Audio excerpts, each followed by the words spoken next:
what an exciting day. We have my friend, comedian Stan Talouis with us. Welcome, Stan. Thanks, Remy. This is great, man. You know I'm a big fan of your podcast, and it's great to be on it. Yay. You are my first friend, like a friend who's also a fan of the show Yeah, and like has always been very, very supportive and always really opened up to me about your sex life. And yeah. I don't know whether it's because we're close or because you listen to the show so you know you can tell me things, but I've always felt very honored by that. Well, yeah, I think it's a combination of both because we've been friends for years now, and Yeah. I trust you. But seeing how you open up on on the podcast about your own sexual stuff, like it's like doesn't feel. Weird. Oh, yeah, it doesn't feel weird at all. Good. Plus, being a comic, I talk about stuff. Yeah. There was an episode you did, I want to say, and I reached out to you about it. I think you did it with like Will. Will Winner, Casey Salengo, and Patrick Schroeder. Yes, Yes. yes, that was the episode. Yeah. And I remember one of them mentioned being affable because of growing up with like sexual abuse, and Mm-hmm. I hit you up immediately, and I was like, "That's me, that's me." Yeah. Yeah.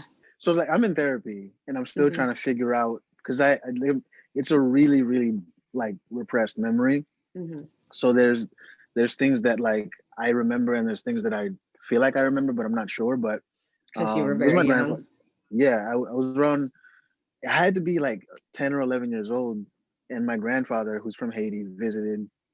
Um, and he stayed in my room, and I had like a twin bed and like one of those trundle beds where like the bottom kind of you can Yeah. separate it or Comes whatever. out. Yeah, so I would sleep on the bottom, he would sleep on the top, and like he would molest me or whatever, and Mm-hmm. like it was, but for one, I didn't grow up with my grandfather all the time. Like he was, I didn't meet him for the first time till I was like 7 or 8 when I visited Haiti. Right. So, and two, it didn't come off as like malicious or like I don't think it like a ever does. predator. Not ever, but I think most times you're confused about the Hmm. intent.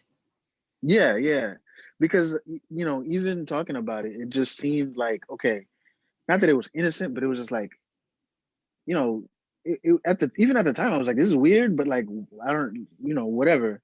So Mm-hmm. he would touch me, and then I never said anything about it. Mm-hmm. And it wasn't until a couple years later, my cousins were toddler age, and they were moving to New York from Texas, and like I had this weird feeling like I had to say Yeah. something Yeah. because my grandfather was going to be around. So I Mm-hmm. remember telling my mom and my aunts that it happened, and I don't remember anything else. I don't remember what their reaction was. I Wow. don't remember, to this day I can't remember if like I just If they were supportive or if they right, shut you down. Yeah. right. I have like the only thing I can remember is like there was this feeling like I remember, I don't know if it was my mom or my aunt, but it was like this feeling like, oh no, here we go again, sort of like a feeling. Oh Like I no. don't, they didn't say those words, but it was like they just weren't surprised. That's the Right. feeling I got. Right. Because Which is yeah, a terrible feeling. right, when I told them, I was like, oh, this is not the reaction I was expecting. Mm-hmm. Oh, I'm so sorry. That's so crushing.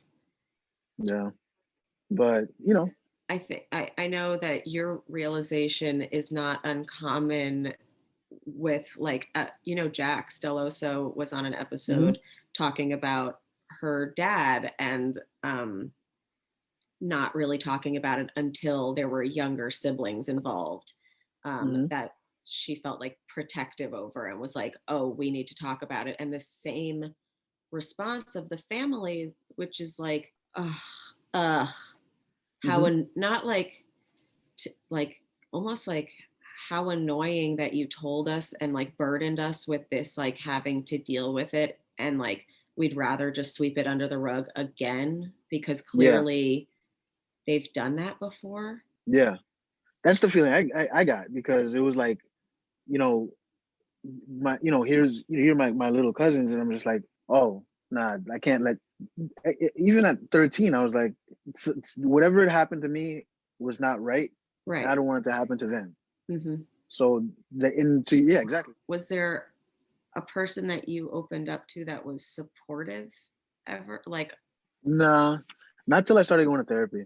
wow. And like I never, like, by the time I kind of realized what had happened, like by then I was like in high school, and I was dealing with other stuff. There was no reason to think about it.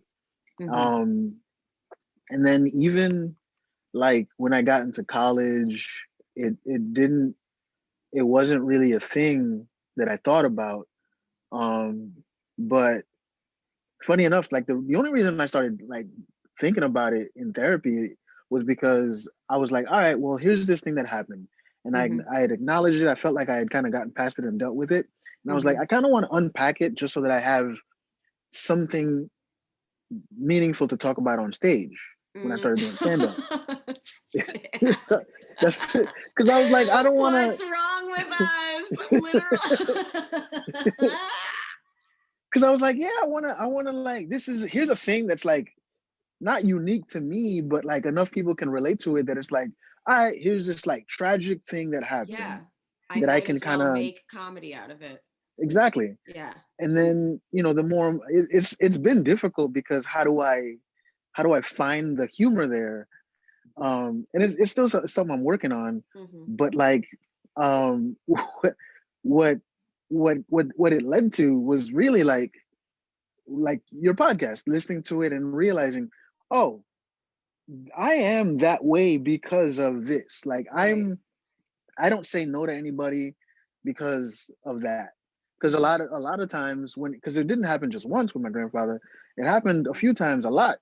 Mm-hmm. And whenever it did, it was like, oh, I don't want to say no. I don't Right. want to.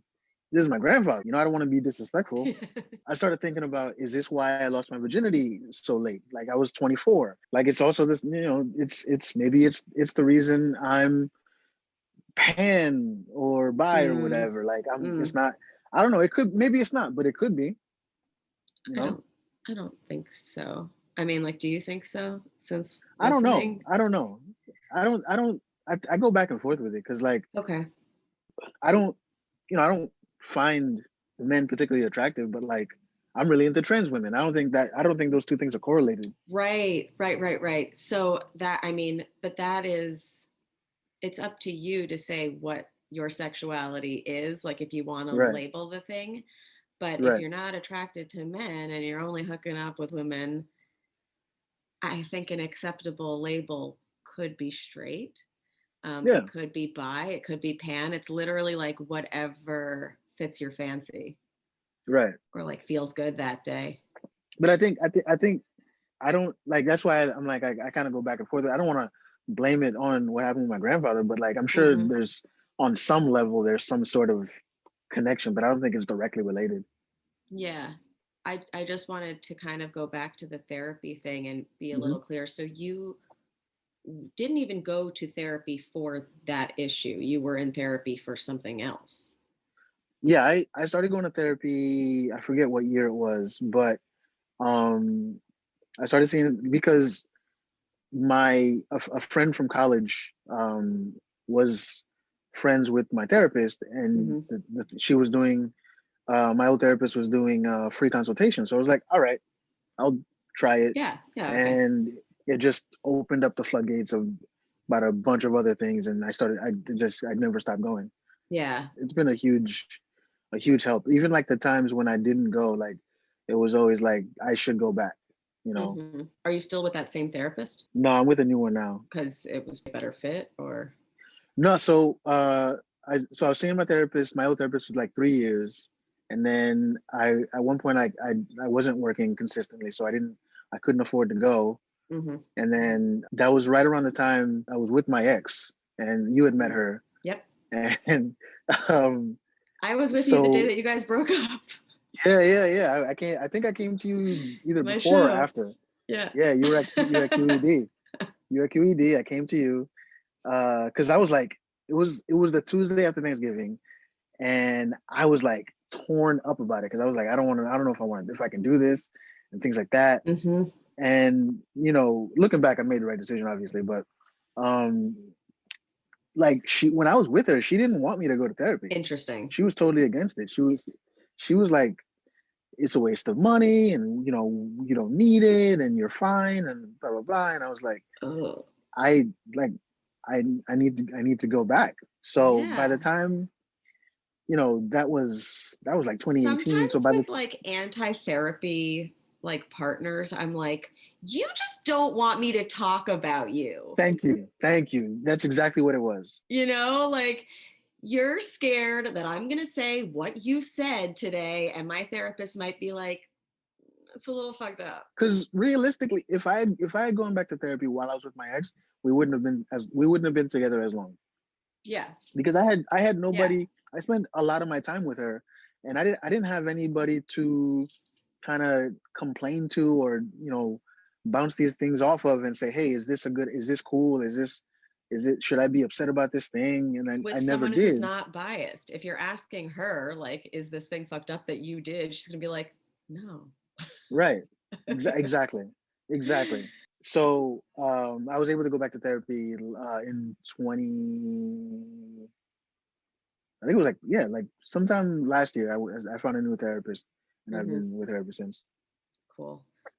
Were you ever looking for like more affordable therapy solutions? Yeah, I looked into Talkspace. Hmm. Talkspace was a little expensive. Hmm. Um, for personally, for it didn't really help, but like there's an app called Ginger. Hmm. Um, and a good friend of mine, one of my best friends, who works for CBS Viacom, she they like their her company uh gives them like I don't know if it's a login, or if they give them like access to an account, Hmm. so she let me use her account. She let me create an Cool. account with her, like um Username and whatever stuff. her credentials, right? So I was Yeah. able to do that. I didn't totally like it, because the whole texting thing doesn't really help. Right. The other thing that, again, it's kind of sort of like a not a desperate move, but like, if like worst case scenario, there were a few times where I called the suicide prevention hotline. Hmm. One of the times when I Hmm. really really felt like I was at my wit's end, or Hmm. there's been a few times throughout the last few years, most recently in December, the end of December, when I got fired, Hmm. when I did contemplate suicide. So, uh, I the suicide prevention hotline helps, but it's not a good replacement for therapy. I would like Right. I don't know how. I'm sure there are more affordable ways, but I think We need to do like a bigger deep dive into it. absolutely, Like it might be that like there just really aren't enough affordable options and that's like not cool and maybe yeah, I don't know. I can't start anything else, but somebody needs to start more affordable stuff, or we need to start petitioning for it to be included in healthcare packages and hmm like people need therapy and it's better yeah, for everyone if people have therapy. Like personal problems become society's problem. yeah. Like in the long run, just from a societal perspective, like, if you help someone who's 17, 18 now, that's less of an issue that you'll have to deal with when that person turns 35 and they Yeah. haven't dealt with these issues. Hmm. Yeah. I always felt very guilty going to therapy when it's just not accessible for people because I'm like, wait, so you can afford therapy and you deserve therapy? Yeah, That doesn't add up. yeah. Like, when I first started going, I was working at a job where my health insurance was like really, really good, so I had no co-pays or anything like that. And then when I Hmm. kind of transitioned out of there, and like I realized how much I was playing, like I was doing like sliding scale, and even that's expensive. Some people are paying double what I pay. Hmm. So um, all right, maybe it's not, maybe you can't make it free for everybody, but like, I mean, you shouldn't have to Just decide whether you need to take care of your mental health or eat. yeah, exactly. And I do think so. One of the things that we talked about, because I was like, Stan, I texted you, I was like, Stan, what would you want to talk about on my podcast if you ever did it? And you sent me a list of things. And one of the things was toxic masculinity. And I do think that like the inaccessibility of therapy is tied into the toxic masculinity, like in our culture. That's like, Hmm. well, guys don't have emotions or need emotions. So why would we build in something to society that promotes that? Hmm. Like why would we give money to those things that we don't give credence to? 100%. This is just a hypothesis that I just thought of, but No, yeah, it makes all the sense in the world. Like you look at even in pop culture. Like I've been rewatching The Sopranos from the very beginning. The Sopranos is a perfect example because here's this guy who's this mob mm, boss, yeah. and this is a show that debuted 20 years ago, Hmm. and he's afraid to tell people that he's in In therapy. therapy. Yeah. Like I what why does it make me less of a man because I have these issues I want to talk about, these emotions that I want to get through because you look at older generations that didn't value therapy. That's how Hmm. you end up with ulcers and dying at Hmm. 60, you Yeah. know? Heart attacks, Right. closeted sadness. Yeah. Women, they say, women are more susceptible to heart attacks. And I'm sure, more less women would probably die of heart attacks if they, you know, spoke about these issues. Hmm. Like if they had therapy, guys. Yeah. I mean, You we know, talk about how women's healthcare is like taken like 0% seriously. And that's, I yeah, think, kind of why like maybe therapy falls under the category of women's healthcare. It's like, well, that's the kind of stuff that girlies need. So like we won't focus on that. Like I've even, you hear doctors saying that, oh, you're going to med school to become a psychiatrist. Like what a waste of med school. And it's like, yeah, no, that like it's a very important organ. It kind of separates us from the animals, no? right. Like The brain. it's crazy to think about like that anybody would like. I think most people the people that need therapy the most, I'm gonna say I think are minorities and women of Mm-hmm. color. I think Mm-hmm. like I think about my mom. My mom, if I told when I told her I was going to therapy, she was like, "Why? You're not crazy." And I was like, "You need Yeah. therapy more than You I do, need to be honest with therapy. you." Yeah. My mom came here from Haiti in 1981. Her first job was working at Studio 54. She had me. Oh. She was pregnant with me while she was working at Studio 54, and What? yeah. She told me this is hilarious. Stan, you She are groovy. my mom my mom so she was a bathroom attendant at Studio 54. So she saw some You know, shit. she she told me that they would come into the bathroom to do coke, and she didn't know what coke was, and Hmm. she's like, they're doing coke off. She's like, they're snorting this powder off the toilet. Let me go wipe it up. And they're like, lady, what are you doing? And she's like, I'm wiping off this This dust you got. baking soda. And they're like, no, it's cocaine. And she's like, I don't care what you call it. Get it the hell out of It's here. dirty. So like, and I'm sure a lot of that stuff she was dealing with living in New York in the early 80s, you know, surviving the crack 80s, Hmm. not exactly living in the best of neighborhoods. And then that Being a obviously black led, woman on top of that. right, that had to have led to me being born premature. I was born 2 months early. Okay. I'm sure, if mental health was something that we've always taken care of, I might have been born to term. Like my mom probably wouldn't. I don't know. It's difficult to say, but Is this I a think height complaint, Stan? Get over it. You're I, adorable. I'm just saying. Maybe I'd be 5'9". I don't know. I don't know.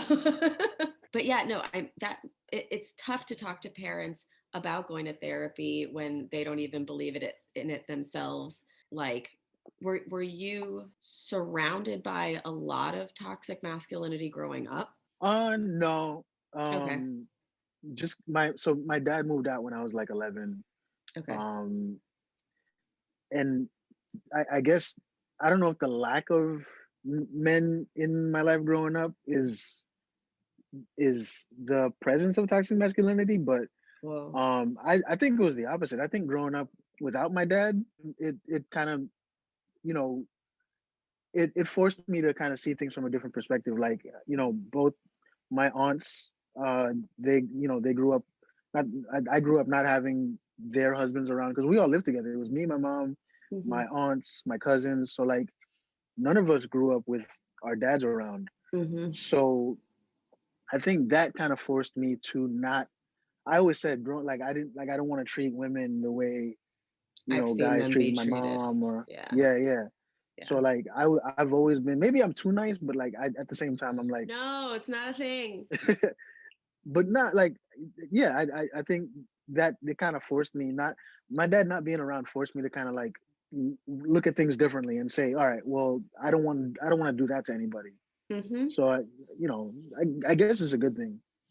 And I think you get to really see like the resilience and strength of women when you live in Hmm. that type of household, because like I lived in a very quintessential two-parent household where like the dad was the breadwinner, and I just grew up Hmm. thinking like men make the money. Men make the money. Hmm. Even if there are like a million feminist manifestos out there, like your parental units have an effect on how you think of things. And so I do think it is it sounds like it was beneficial to you, like growing up in the time that we did where there was so much toxic masculinity, um having it not in the household. It, Absolutely. Like I think for me, the one thing that always stuck out to me, the one example, I used to live uptown in uptown Manhattan. I lived like north of like Washington Heights, and mhm. we moved to Queens when I was like 9. But my mom didn't want to pull me out of school to put me in another school, especially so late in the year. It was like April. Yeah. So for April, May, and June, like 2.5, 3 months, my mom would wake me up. Hmm. We would take the bus to the train to another train to another Hmm. train, hour and a half to 2 hour commute each way. So Jesus. my mom would take me to school. Yeah. I'd go to my babysitter's, and she'd pick me up, and we'd go home. We did that 5 days a week Every for day. 2.5 months. Yep. Fuck. And at the time, obviously, I'm a kid, so like I'm in fourth grade, so like it didn't. All I in the morning, she'd all after all this, I just wanted to go to Dunkin' Donuts, Yeah. and so like as I got older, and more and more recently, it's crazy to me what my mom did Hmm. just to kind of give me a good opportunity. And I was Hmm. going to Catholic school the whole time, and like, you know, I, I And you that talk about woman doesn't think strong, she deserves therapy. right? She'd Like, are rather you pray. kidding? She'd rather pray. I don't know. I try to tell her, but she'd rather pray. She just sits at home and just she reads the Bible and she watches like gospel stuff, and that's her therapy, I guess. So I mean, I my mom won't do anything. She's not like she has trouble sleeping. I told her to try CBD, and she's like, nope, No. I'm just gonna pray on it. Just gonna pray. All right. Okay, Well, if it works for you, Mama Talouis. yeah, Uh, is she the type of religious that you might have been scared to come out about 100%. certain? Yeah, I can. Okay. I I can tell you right now. My mom will never know Oh my about my sexuality. God. It would kill her. It would kill her. It would kill her. Stan. Very, she's Caribbean, very old Hmm. school, very religious. You know, very, you know, the whole. My mom does not hold. I'm not gonna say she's homophobic. She's not homophobic, but I mean, she's a little bit homophobic. Yeah. So like, you know, my mom is the kind of person where like growing up, one of my neighbors is gay, and you know, I remember early on, like when we like he's like a few years older than I am, Hmm. and you know, my mom's reaction to him would be, ah, that's a shame. You know, Right. his mom must be going through it. Mm-hmm. Or So what do they like to say, the old people? What a waste.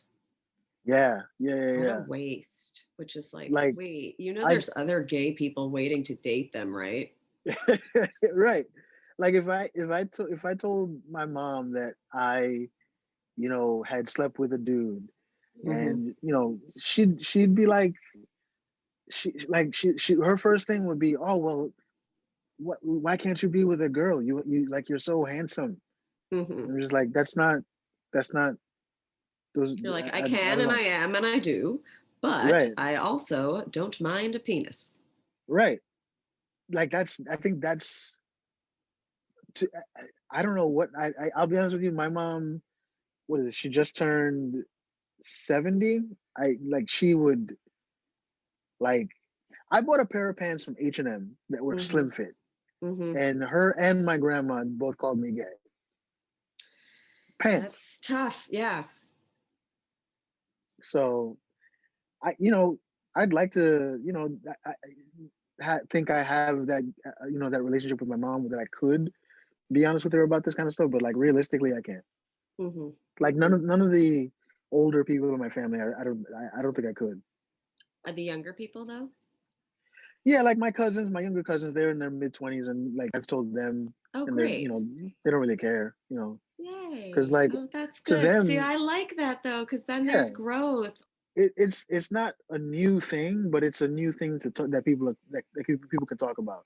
Mm-hmm. Like, and I think that's it sucks because when we like we talk about like politics and stuff like that. There's a lot of people that like to say, well, like as generations get older and start to die off, things will change, and I don't think that's true Mm-hmm. because those same people are teaching the younger people how to feel and what to think and things like that. But I think the more and more there are people like us that have younger siblings and have younger cousins that feel differently. I think it'll change eventually, Mm-hmm. but it's not going to be as quick as we think. Mm-hmm. Well, so because you have been always so open about sharing things with me, I would like to share something with you about Mm. me that I recently have talked about. Robin knows. But Ashley Gavin asked me yesterday, like last minute, to do her podcast, and Also, I um, just started following her. Yeah, she's so great. yeah, yeah. And her podcast is We're Having Gay Sex, as most of the listeners already know.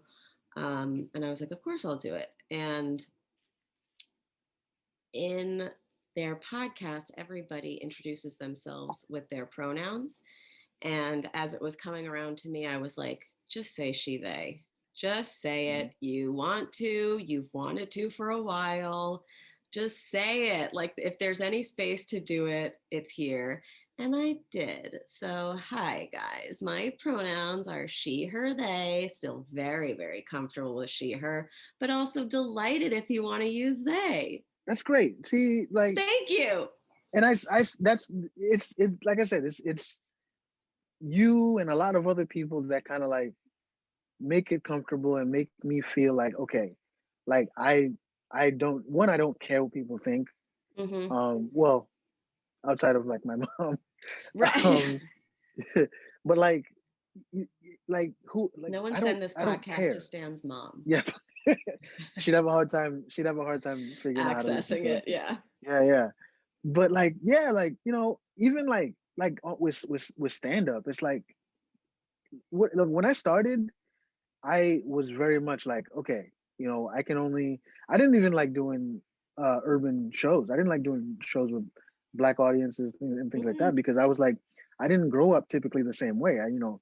I grew up, uh, I guess middle class and a lot of the things that like a lot of black comics that I grew up watching that talked about, I don't Wasn't not your that I don't experience. understand.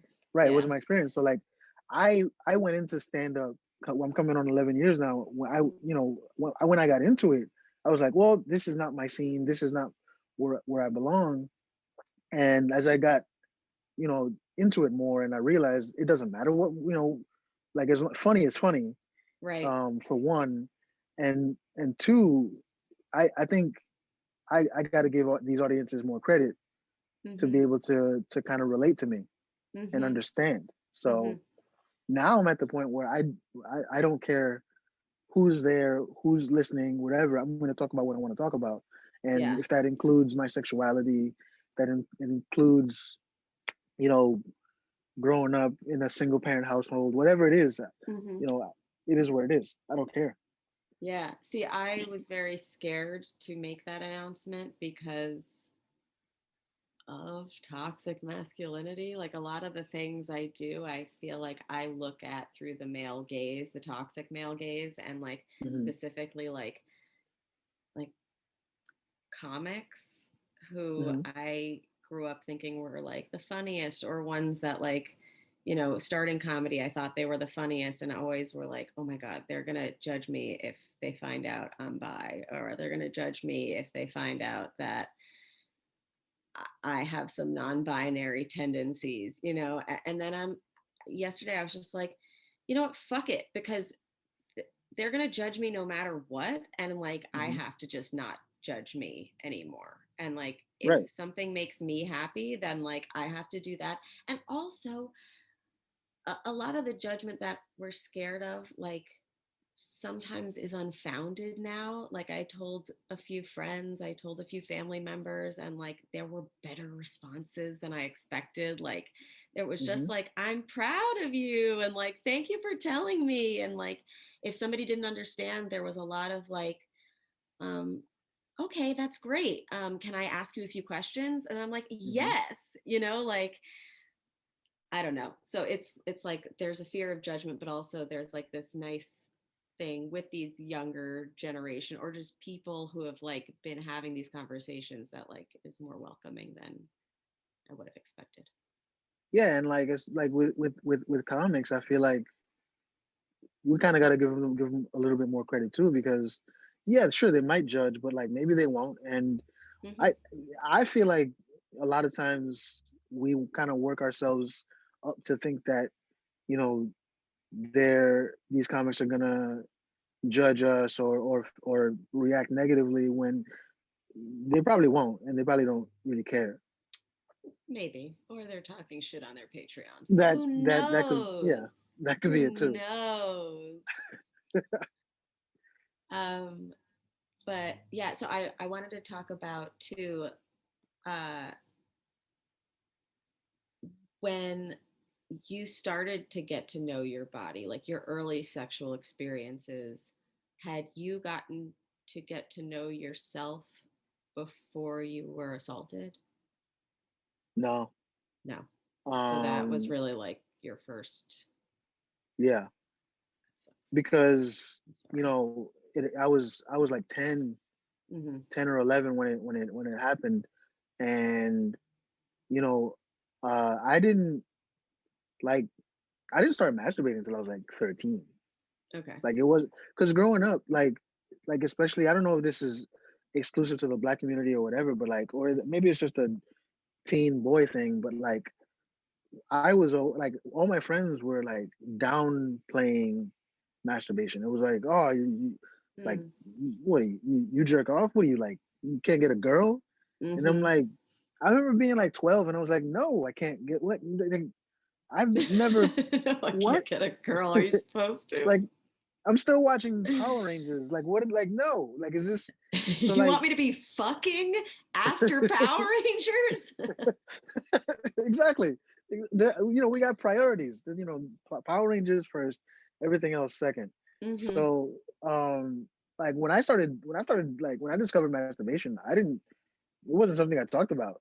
Even in high Mm-hmm. school, like, it was like the worst kept secret in the world. We all did it. Like, there was one kid in my high school that was like, that talked about it. That was like, and it wasn't even like, I'll never forget. There was, and maybe, he had his, we had our reasons, but there was a kid that transferred out of our school because he got caught jerking off in bio.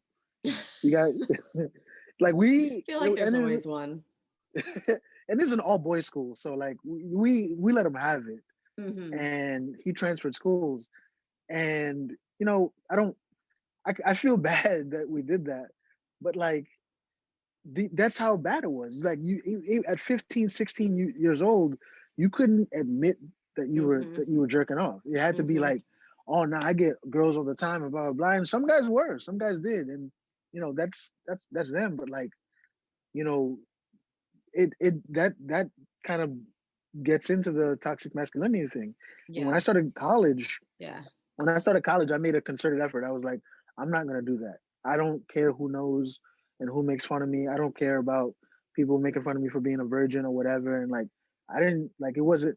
And I think because of that, I think my friends respected me more for being honest about it and like owning up to it. And when I finally did lose my virginity, it was like this, which can be kind of toxic, I think, as well. But it was like this big achievement. All my friends were like Right. proud of Right. me, Right. Right. you Yeah. know. 'Cause it almost And felt like a you were, conquest, how and it old were shouldn't you have. But then? 24. Do you think that being at a Catholic boys' school played into them like calling masturbation gay? Yeah, yeah, yeah, Okay. yeah, 100%. And then I can't think of a more homoerotic place than an all boys high school. Right? Like, of course you're jacking off there. Yeah, It's hot. like my first weekend of high school, I learned how to draw a dick like easily. Of Like I could, course. yeah.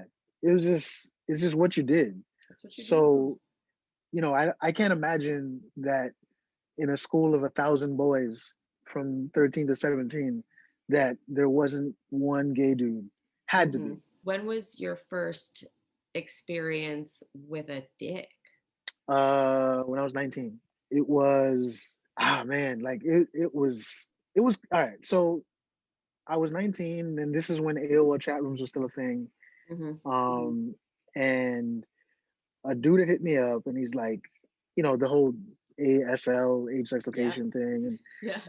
and and then uh, he was like, "Oh, do you know so and so? We live in the same area, and it's cool." And I was like, "Yeah, I know so and so," and I was like, "Oh yeah," and then immediately it went from like just a very innocent conversation to, "Well, have you ever gotten head before?" And I was like, "No." Hmm. And he was like, 19, and you never got? I was like, "No, I haven't." He's like, "Would you like to?" I was like, "Sure, but not from a guy." He's like, "Well, a mouth is just a mouth," and I was like, "That's a fair point. That's You're right about that. yeah, a mouth is just a mouth." So Hmm. like it took a little bit of convincing, but I was like, whatever, let's go for it. I don't have anybody beating down my door right now anyway. So I met up with him, and I never forget. He was driving in a Suzu. He was like one of those like smaller SUVs. Hmm. He picked me up, and we drove like to a dark spot, like a few blocks away, and he went down on me, and then like I was like, well, I don't want to be rude, Of so course. You're so yeah. polite. So I was like, I went down on him, and I was like, okay, uh, cool. And at the time, at 19 years old, I was so conflicted with my own sexuality. I was like, what the fuck did I just do? Hmm. I went home, I took the longest, hottest shower I'd ever Uh, taken. And I was like, I didn't like, who am I? Like, what was that? And like, I kept it to myself. And it wasn't until maybe a year or so later, I told my best friend, hmm. and I was afraid to tell him because we had another friend who came out to us, and none of us cared. Like we were just like, yeah, whatever. You just That's nice. so yeah. So Yeah. we were in college, and he told us he was like, I was afraid to tell you guys because I thought you guys were gonna roast me or whatever. We're like, nah, man. Like we all bonded over video games. I don't care who you like. It doesn't matter. Yeah. Yeah. And then ironically, I was afraid to tell my friends because I felt the same way because I was like, how are you guys going to take this? Like, him telling us is different because he's not in He's like our gay. Oh, right? oh, oh. I thought also it was like because you can't be bi or pan because people don't believe in that. They'll just Oh be no, like, I okay. I thought my initial thought was like, okay, well, I didn't. It wasn't a big deal that he told us. Like or not that he was not that it was a big deal that he told us, but it wasn't big that he was gay because yeah, okay, Yeah. you're Okay. you're you're no different than who you were. Like we just, you're the same person to me. Hmm. But like, in our smaller circle, I was afraid of that reaction because I was like, this is a guy that doesn't really hang out with us all the time. But Mm, now in this smaller circle, like what if it is a big deal in the yeah. smaller circle, but my friends, my best friend especially, like he, didn't care. He was like, that's cool. He was Hmm. actually, he was more, he thought I was like joking. He thought I was like trying to prank him. And Mm. he got mad. He was like, if you're messing around and you're lying about this, I'm gonna be real pissed off. And I was like, Because no, no, that's no. really rude. And you're like, no, no, no, Right, I'm yeah. polite. I would never do that. That's not a funny joke to me. Guys sucking each Yeah, other's dicks isn't a joke. right. so so yeah, like it coming out in a sense to my friends wasn't a huge deal. Like That's nice. I so but That's yeah, nice. that was my first sexual experience in general. Like I had kissed a girl, like Wow. fingered a girl, but like I had never had sex. I had never gotten Well, a fingering's blowjob. pretty sexual, no? Yeah, yeah, that would I mean, You're yeah, in someone else's body. that's true. That's true. Just straight from fingers to sucking dick. Yeah. I am so happy that it was easy and not judgmental for you because I will say on the other side of, I told Gabby, oh, my pronouns are she, they, them.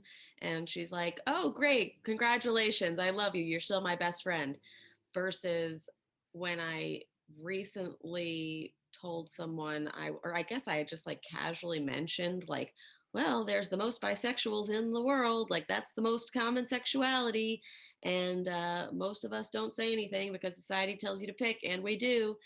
And this guy was like, wait, you're bi? And I was like, yeah.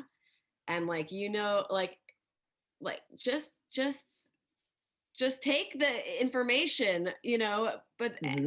the next thing out of his mouth was, so you love eating pussy? And I'm like, why does everything with sexuality have to come down to oral? Yeah. Like, and I understand the impulse of the question because I did have that same impulse when I was younger, thinking about gay sex, being like, Hmm. eating a pussy, gross. But when I think about what I also thought about blowing a dick, it was also gross. That Right. doesn't mean that I didn't like men or boys. Like, I've loved men my whole life, I've loved boys my whole life. Never wanted to suck a dick. Literally, there's like, in our yearbook, there was like a who will you be in 20 years? And I was the 2027 champion of poker, because one time a guy was hooking up with whipped out his dick, and instead of doing anything to it, I poked it, laughed, and ran away. Like, I was like terrified of dicks. That does not mean I don't like men. And yeah, I don't know.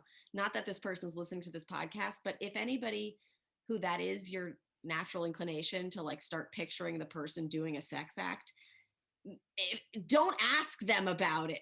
Like, that's Yeah. weird of you to be now It's picturing me eating a box or sucking a dick. Like, you're weird. Don't, that's weird. it's funny. Somebody not long ago, I was at an open mic because it was only a few months ago I started talking about it on stage, like, you know, whether I'm bi or whatever. Mm-hmm. And somebody asked me, have you sucked more dicks than eaten pussies? Like, I guess What the because fuck do you need to know for? not only that, but like if I sucked 11 dicks and eight out 10, eight 10 pussies, does that make me more gay Does it than cancel straight? out Like, the yeah. pussies? Do I have to keep an even amount Is for it a for tally me to be system? bi? Yeah. Right. Like I'm picturing somebody with like an abacus, like, all right, still bi. Like Mm-hmm. that's not how it works. Like I said, I don't know that I can admit if a guy is attractive. I don't know Yeah. if I like there I don't I'm not gonna say I don't find men attractive. I do, but like, not in the same way that I find women attractive. Yeah. Like, can't And remember my last crush on a guy. right. Yeah. But I will say, like, whatever it That's is me that being makes Stan. me I have crushes on many men. Thank you. so many, Yeah. so many. Robin's like, what the fuck are you talking about? But like if liking trans women is what makes me whatever I am, then No. whatever, I don't care. Yeah, no. Liking trans women makes you whatever you feel you are. Yeah. It doesn't have to do again with that toxic male gaze of why should a non-binary person or a trans person be nervous to talk about their gender with a straight guy because they think it's going to threaten what that makes them if Hmm. they're attracted to them. Like I don't know, we've talked about this many times, but we just have to like get away from that, Yeah. like worrying about like because that's the thing is people are in your audiences and they're wondering what it makes you because then it reflects on what it makes them. And when Hmm. you take the responsibility off and be like, you are whatever you want to be, it has nothing to do with the amount of dicks I've sucked. Hmm. Like I think that's just a better thing for everyone. Absolutely. Oh, okay. This is one thing I did want to ask you about because you told me about this experience that you had, and it was the first of this type of experience that I've ever heard of. Um, Mhm. you'd been with a trans woman and she tied up your balls. Yeah. A little bit of background. That so I had auditioned to for New York Comedy Club. It was a Saturday, right? And I did the audition. I was gonna do the audition. So the Friday night, and I'm like nervous as all hell, and I was like, damn, this is my first time auditioning for a club, and so Mm-hmm. it was a big deal. So I was like, I need to go out.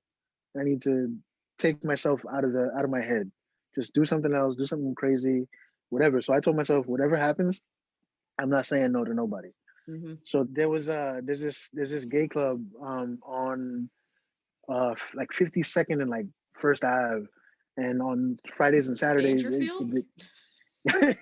yeah, no, I think it's called I don't know if it's the same name. It used to be called Evolve, and on Fridays and Saturdays they had like trans night. Mm-hmm. So I would go, and um so I went in. A lot of escorts are there, Mm-hmm. and so I went. I'm chilling there, and I'm drinking, and like there's a spot in the back you can get a lap dance. So I go in the back, I get a lap dance, I come back, and another girl grabs me and she's like, let me give you a lap dance. So she's like, do you want to come back to my place? And I was like, by then I already knew she meant, to pay for it. And I was like, Mm-hmm. yeah, let's do it. And she's Yes, like, I do. all right, yeah. She's like, do you mind going, if it's me and my boyfriend? And I'm Mm-hmm. like, okay, whatever, I don't care. So she takes us both to the back, right? And like it's quieter, and like she's smoking a cigarette, and like she's like grabbing my hand and making me touch him, and I'm just like, I don't know what, lady, I don't need any more convincing. Let's do this. Let's go back. Let's go. So uh like 20 minutes goes by, I take out some cash, and she's like, oh, change of plans. It's just gonna be you and me. I'm like, all right, no problem. I like you. I don't give a fuck about your boyfriend. We hop in a cab, and she had a condo in Hell's Kitchen. So we get back to her place, and she like takes my clothes off. She's wearing like not a she's wearing leather, but not like a full dominatrix thing. But like she's taking my clothes off, and she pulls out like a Macy's. When you buy a comforter from Macy's, and you have like the big brown bag. Yeah. Like she pulls out like that size bag full of like sex toys, and I'm Okay. just like, what the fuck is about to happen right now? She puts a ball gag in my mouth, and she takes like what looks like a shoestring, and she ties like some of it around my dick, Uh-huh. and then the other end she ties around each ball, like separating my balls from my dick. Compartmentalizing. Right? Yeah. Yeah. Like those plates for kids. You Right. want Right. Yeah. everything Exactly. separate. You have your Your vegetables, and peas? you have your Yeah. yeah. These are your nuts. Your potatoes. And your sausage. so she ties my dick and balls apart, and um you know I mean she she didn't. I don't think she. It's been a long time since it happened, but I'm trying to remember exactly because like I remember it wasn't like tied up for long, and she was just like, Okay. kind of like messing around with me and like smacking me around a little bit, um, and then she laid me on my back, lifted my legs up, and This is the part I remember. she she was like, she lubed me up, and she was like, breathe, and I was like, what? And then she was like, just breathe, and I was like, okay. And she fucked the shit out of me. I don't think I've like that's the hardest I've ever come in like my life. Like, Unfucking real. Was that your first time having a dick in your butt? mhm. Ah! I like listen. I tell dudes all the time, like, yo, give it a shot. I don't know, man. Like, try it because you like, you might not like it. You might not like it. I don't know, but like maybe you will. Like that's the thing. Like, I've been I've been talking about it more on stage lately, but it's like, you know, the last thing I want is to die not knowing something about myself. Mm-hmm. I don't want to die not knowing that this was something that I like. And Mm, maybe if I didn't like it, I'd rather try it and not like it and know than to totally. you know to never know. Come on, Mm-hmm. like and like I didn't try kale until a couple years ago. What if I Lena? What if I didn't? I used to think zucchini was the most disgusting thing on the planet and eggplant. And now those are my two favorite vegetables Yeah, to stick up my ass. especially the eggplant. Yeah. But like like who knows? Who knows? Who Like knows?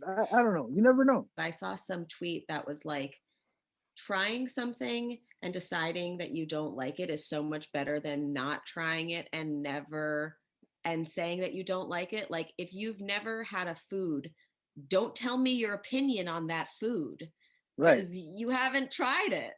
right. I feel like that's how people come to the conclusion with like pineapple on pizza. They just it's the popular thing to say They that think it's they say no disgusting, to.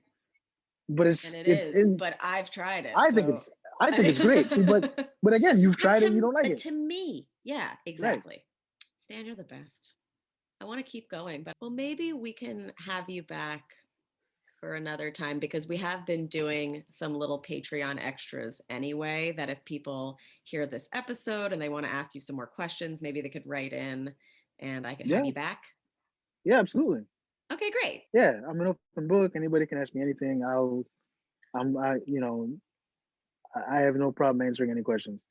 Amazing. Oh, did we already talked about your first cum? It was just a standard jerk. No, I, the first time it was a wet dream. Ooh, Yeah, like I didn't even have to do anything. I just woke up and there was jizz in my jeans. you sleeping in jeans? At the time, it was like I fell asleep and I woke up and I was like, what the fuck is this? I didn't know. So that, how old were you then? I was probably like 13, 14. Okay. And then you were like, let me try this with my hando. Right. Yeah. Yeah. Cool, cool, cool. All right. Good to know. Thank you for Yeah. that clarification. Yeah. Yeah. I think I fell asleep watching Wild on E. Hmm.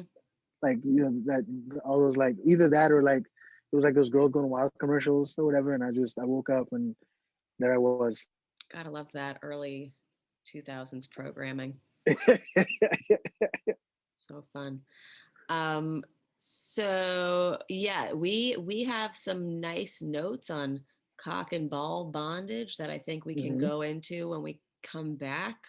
So come back for the next time, you guys. Um, we also do have some notes on how toxic masculinity fails Black boys, which we can talk about on Patreon if you guys are interested too. So hit us up about that. And anything that you'd like to know, if you have any questions about me and my new pronouns or Stan or anything that he's talked about, let us know, please. Stan, can you tell everybody where they can find you on the internet if they want to check you out or ask you anything directly? Yeah. You can hit me up at Funny Man Stan. I'm on Twitter and Instagram. I just started a new Twitch stream. So you can go to twitch.tv/funnymanstan. I play video games and talk about everything. So you can hit me up and we can chat there too. You still got your podcast? I do have my podcast. That's my shit podcast. I release episodes every Monday. I've been on it. Um, it was and that was a real fun time. Actually, I don't Uh-huh. know if you remember. I'm doing a solo now, but my co-host Angel just moved to North Carolina. He's got a baby and he's engaged now. Oh, So congrats, Angel. yeah. So everybody's doing well, and I do another podcast called Nobody's Movie Reviews where we watch movies and spoil them. What's it called? So I'm actually Nobody's Movie Reviews Okay. because we are nobodies and nobody cares what we say, but Oh, we spoil the amazing. movie anyway. And I think we're doing Judas and the Black Messiah soon, so that's something to look forward to. Cool. I love spoilers so much. Famously told my sister that Dumbledore died before she has never forgiven me. Did you do it? Did you do it as Moaning Myrtle? I didn't. Charlotte, did you know that he dies? That's one of my favorite bits of yours, man. Thank you. Shout out to Charlotte too, because we made that, like, we've been doing Moaning Myrtle forever.